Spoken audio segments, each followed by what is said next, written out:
It's Bible Club, it's Bible Club, it's Bible Club in our town. We're singing and laughing, let's get the word around.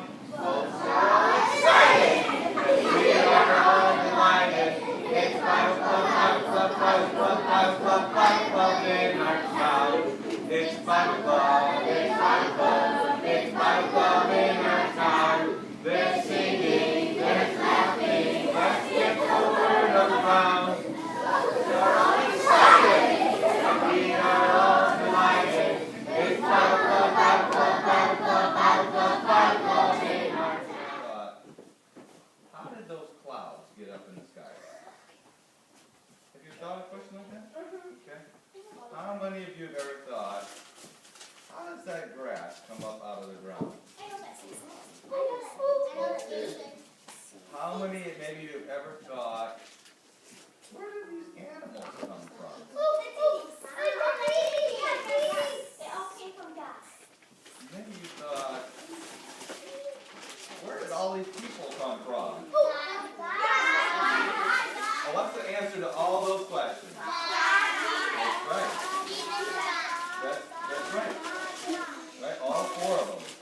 All four of them. Everything came from God. Now in school, in some schools, I don't know about this school, but in some schools in science class, they kind of try to tell us that it took a real long time to come about, and then there was nothing, and then all of a sudden there was a little thing, and it got bigger and bigger. But that's not what the Bible tells us. The Bible tells us that all the plants, even the earth that the plants came from, God made them. And He made them out of nothing. The sun and the moon and the stars and all the things up in the sky, God made them. And the things that fly in the sky, God made them. And the water, God made it. And all the things that go through the water. And all the people that live on the earth, and all the animals that live on the earth. God made all those things, didn't He? He did. And so in our lessons today, we are actually, last week, we told the last lesson that we never told before at Bible class. And today, we're starting over. Some of you probably weren't alive when we started this time. And I don't know if anybody was here when I first started telling the stories, the lessons at Bible Club. But we're starting over, and our first lessons are about God. It's about God. And next week we're going to learn about His Son, and then we're going to learn about His book, and then we're going to learn about His home. But today we're going to learn about God. All of us, almost everybody here knew that God created everything. But there are some people that don't believe in God. In fact, there's some people that worship things other than God. I think there's probably still people in the world today, maybe not in America, but there's people in the world today, and in the past there were people that thought that the sun was a god. They would worship the sun. Some people worship the earth as a god. There's probably people around us even today that worship the earth. They think that earth is Mother Earth. And they would never do anything to hurt Mother Earth. They might disobey God, but they would never do anything to hurt Mother Earth. That's not what the Bible teaches. Some people, they wouldn't worship the moon or the stars, but they gotta worship something. Everybody has to worship something. We're created to worship God, and if you're not going to worship God, you might worship something else. And in the Bible tells us about a time when people would worship idols. Now, the idol was a representation of a god. And so they would have an idol, and maybe the idol would have some type of hand. But do you think those hands on the idol could do anything? No. The idol would have some kind of eye. Could the idol see, though? Idols can't see. They have eyes, but they can't see. They have a mouth, but they can't talk. They have ears, but they can't hear. They have hands, but they can't do anything. They're idols. They're dumb idols. They are. What? For one, they're stupid, like we say dumb means, but also the word dumb means they can't talk. If somebody's deaf and dumb, they can't hear and they can't talk. Idols are dumb, and they're deaf, and they're blind, and they're ignorant. They have a head, but they don't have any brains. Right? It's just an idol. It's just a piece of wood. And the Bible actually says that those that worship them are like them. But one time, I'm going to tell you about a story about one of the prophets of God. A prophet was somebody who spoke for God. God would give him a message, and he would preach God's message to the people. And one time, the prophet Elijah, almost everybody in the land around him was not worshiping God. Girls, let's pay attention to me, even though you might have heard this story. Almost everybody in the land was not worshiping God. They just didn't really care. Maybe they didn't worship idols, but they didn't worship God. They just kind of didn't do anything. And Elijah said, we are going to have a contest. We're going to take all the prophets of the idol god, and his name was Baal. Some people say Baal, but it's easier for us if we call him Baal.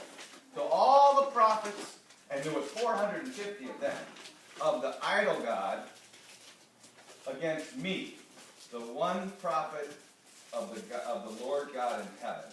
We're going to have a contest, and whoever wins the contest, it will show that his God is the real God. And so, all the prophets of Baal, they said, sure, we'll have a contest with you, Elijah. And Elijah said, this is what the contest is going to be. We're going to make an altar. Now, an altar was something that they would make out of stones, and we're going to put a sacrifice on the altar.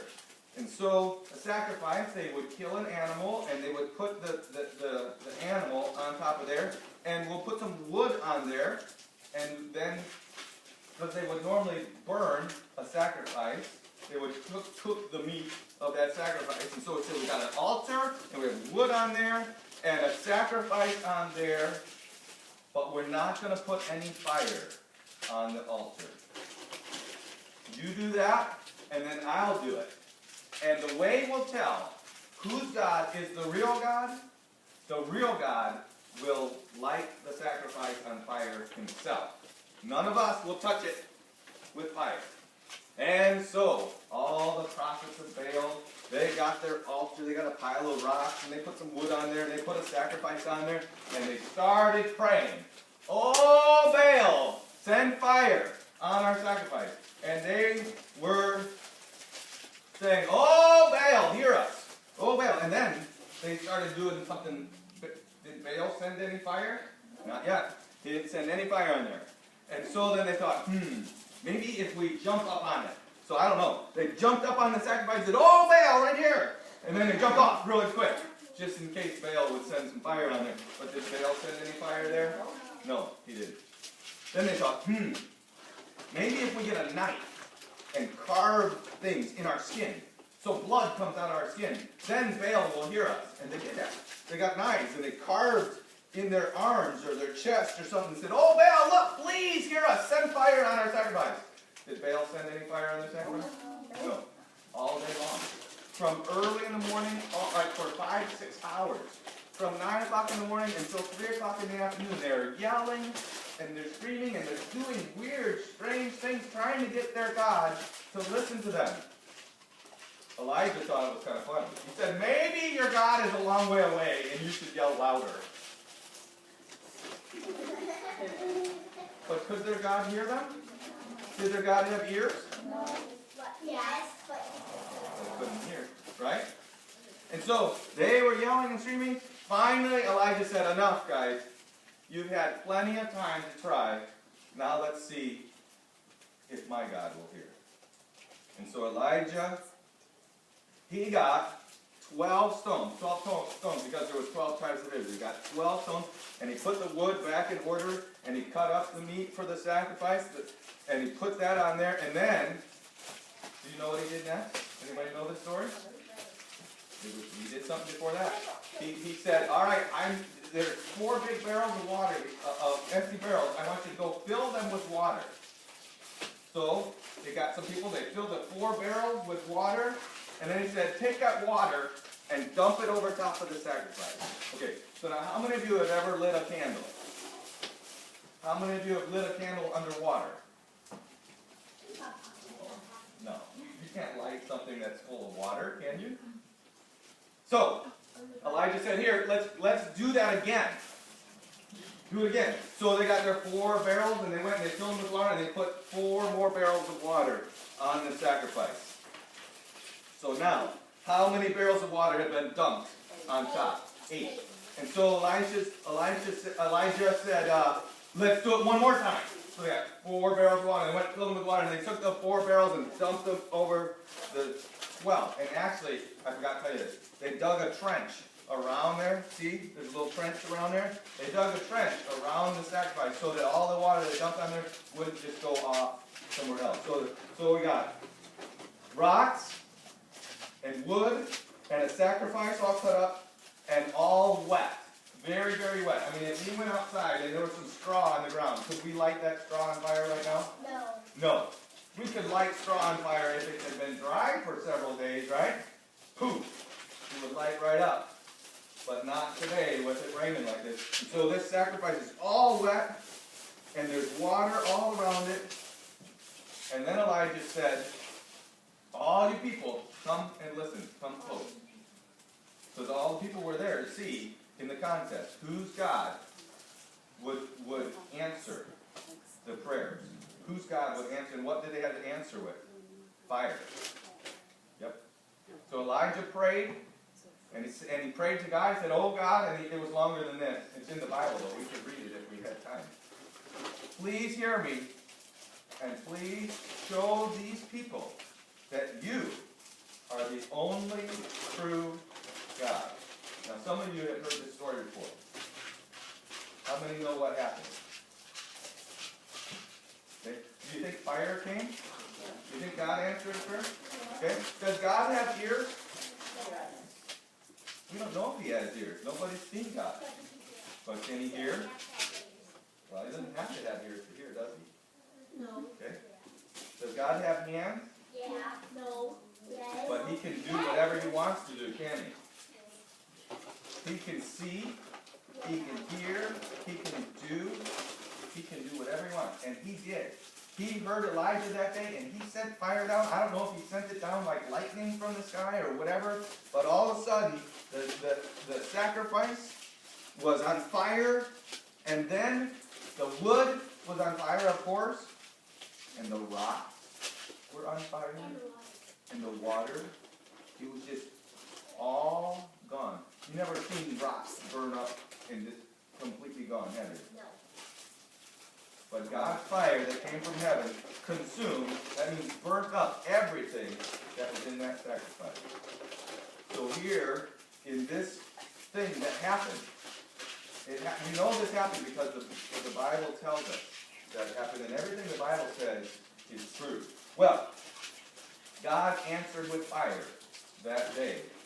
Now, I don't need to call and ask God to send fire here. Okay? But God still hears what we say. He hears when we pray to him. And so today we've heard a story about Elijah and the prophets of Baal. And Baal was an idol. He's not God. But Elijah was the true God's prophet. And now when we stop, I'm going to show you 4 pictures on the next page and tell you some things about God that I think most of us know, but we're just going to remember them. Okay? So, the first thing, and I've got it covered up so we can look at them one at a time. The first thing we need to know is what we said from the very beginning, and that, hey, let's listen to me, okay? I know you know this stuff, so let's listen to me. And that is that God is a creator. He's a creator. It doesn't matter if the smartest person in the world, or the person that we think is really smart, says that the world came from amoebas, or big bangs, or anything like that. That's not true. God created the world. He created everything. He created me. He created you. He created everything that we see. All the stuff that men have put together to build this building, created. And he created the men that built the building in the beginning, right? So then, get my order right. This one. I want you to think about something. Who can tell me where this circle starts?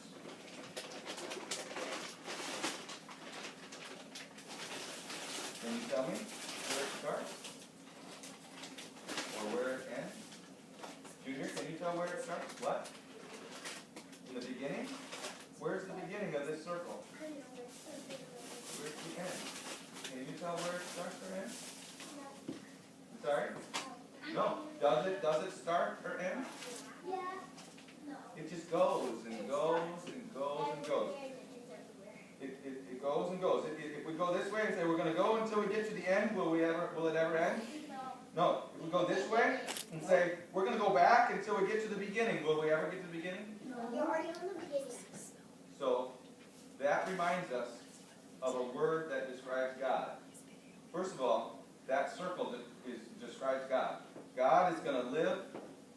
He is alive.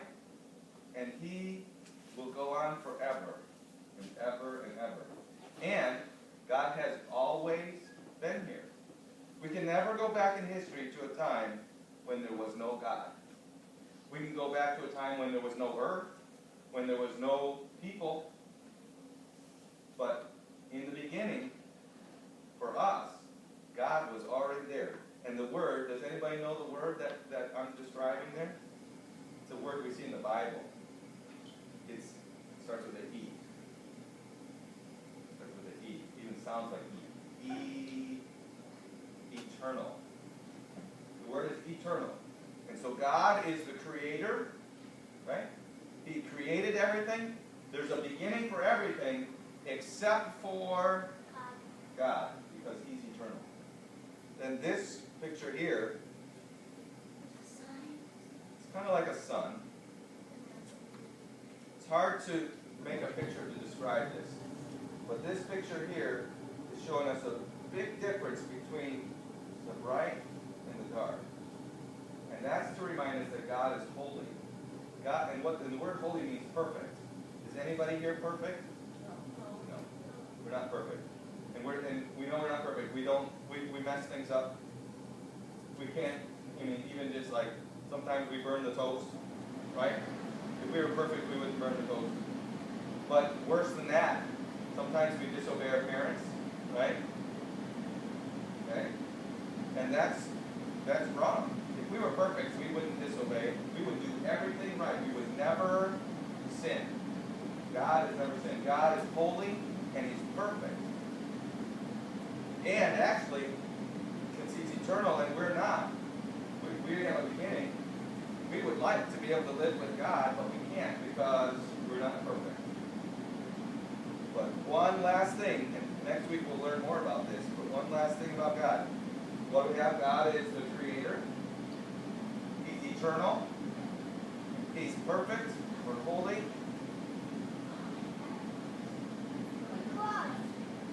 And then we have a cross here. And the cross reminds us about something about God. Let's see how many we have to hear from until we figure out which word we're thinking of. What does the cross remind us about God?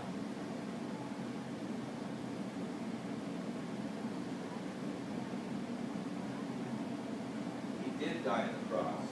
But that's not what we want to do.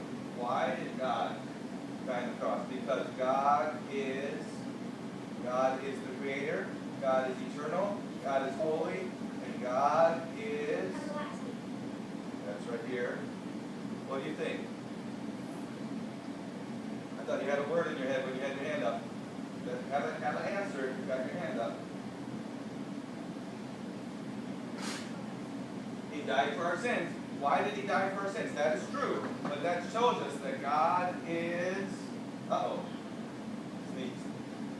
Mia, you want to try? He loved us. Yeah. God is love. If you love God, the Bible says we love him because he first loved us. God is the creator. He's eternal. He was here before the beginning.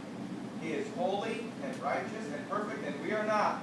But since we are not, He loved us and made a way so that we could live forever with Him in eternity when we die. And next week we're going to learn about, and we know, many of you know this, but next week we're going to learn about how God accomplished that. What does this cross represent? Who does it involve? And we're going to review that next week, okay?